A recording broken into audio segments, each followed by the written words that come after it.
இயேசு சீடர்களை நற்செய்தி படிக்க அனுப்புகிறார்.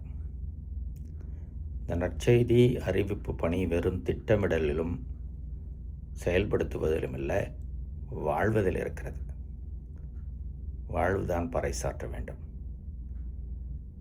முதல் வாசகத்திலே ஓசையா இறைவாக்கினர் வழியாக கடவுள் இஸ்ராயேல் மக்களுக்கு அன்பான வார்த்தைகளை சொல்கிறார்,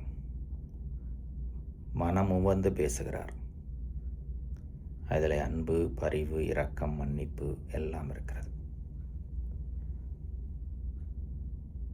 இயேசுனுடைய மனித அவதாரத்திற்கு பிறகு அதே கடவுள் இயேசு வழியாக நம்ம ஒவ்வொருவருக்கும் அப்படிப்பட்ட ஒரு உறவை தருகிறார். அந்த உறவிலே வளர்ந்து அதை வாழ்வாக்கி, அதை அனுபவமாக்கி, அதையே வாழ்ந்து காண்பிக்க, அதையே நற்செய்தி பணியாக தெரிவிக்க அழைக்கிறார்.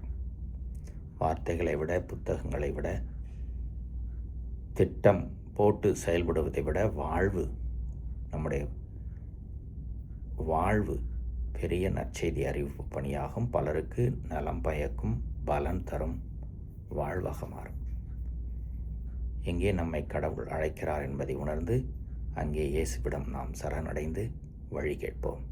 தூயாவின் துணையோடு நற்செய்தி பணியை நாம் வாழ்கின்ற இடத்திலே, பணி செய்கின்ற இடத்திலே செய்வோம். இறைவன் நன்று வாழ்த்து பெறுவாராக.